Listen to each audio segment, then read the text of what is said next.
नई दिल्ली में होने वाले G20 समिट को लेकर तैयारियां जोरों शोरों से चल रही हैं। इसी बीच G20 डिनर के निमंत्रण में राष्ट्रपति को प्रेसिडेंट ऑफ इंडिया की जगह प्रेसिडेंट ऑफ भारत लिखने को लेकर संग्राम शुरू हो गया है।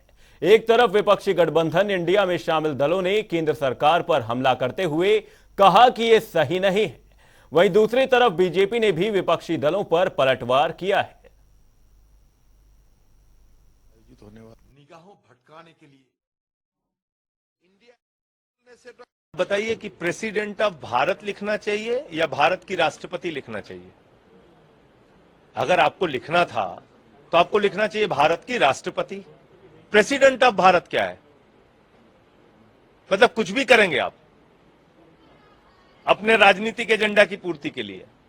और दूसरी बात यह है कि यह कहीं ना कहीं बाबा साहब डॉक्टर भीमराव अंबेडकर का घोर अपमान है, क्योंकि बाबा साहब ने जो संविधान लिखा उसकी पहली धारा उन्होंने लिखी, India that is Bharat shall be union of states.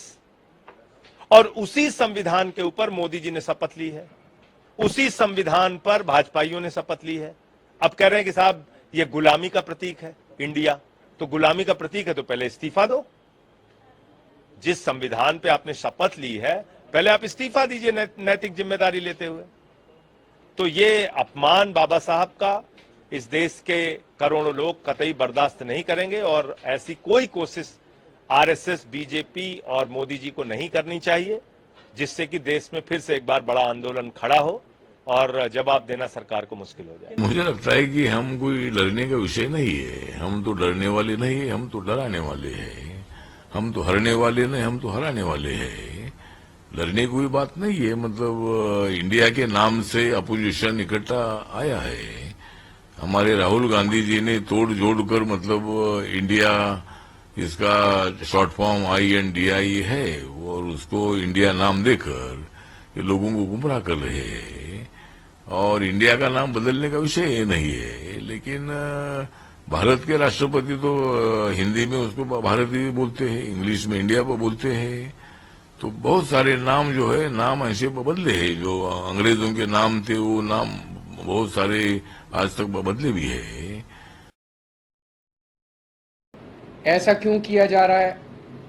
ऐसा कहा जा रहा है इसलिए किया जा रहा है क्योंकि इंडिया नाम का कई सारी पार्टियों का एक अलायंस बना है जिसका नाम इंडिया है। तो अगर किसी पार्टियों का अलायंस इंडिया बन जाता है तो वो देश का नाम बदल देंगे। देश तो 140 करोड़ लोगों का है, किसी एक पार्टी का देश थोड़ी है। कल मान लीजिए इस इंडिया अलायंस ने अपना नाम बदल के भारत रख लिया, तो फिर भारत भी बदल देंगे। फिर क्या भारत का नाम बीजेपी रखेंगे या भारत का नाम फिर क्या रखेंगे? मान लो इंडिया अलायंस ने कल एक मीटिंग करके अपना नाम इंडिया से बदल के भारत रख लिया, तो क्या ये फिर भारत का नाम भारत बदल देंगे? ये क्या मजाक है? देश है भाई, देश इतने हजारों साल पुराना भारत देश है, इतनी बड़ी पुरानी संस्कृति है, इतना पुराना हमारा देश है। उसका नाम इसलिए केवल बदल के रखा जा रहा है क्योंकि इंडिया अलायंस बन गया और बीजेपी को ये लग रहा है कि थोड़े बहुत 4 वोट इनके कम हो जाएंगे इंडिया अलायंस बनने से, तो वोट कम हो जाएंगे, इसलिए भारत का नाम बदल दो। इंडिया अलायंस बोलने से तो बाद में डबल अलायंस, तो ये डबल हो गया, वो तो नहीं है।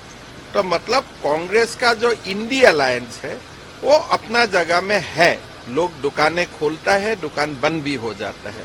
वो दुकान खुला है, दुकान बंद भी हो जाएगा।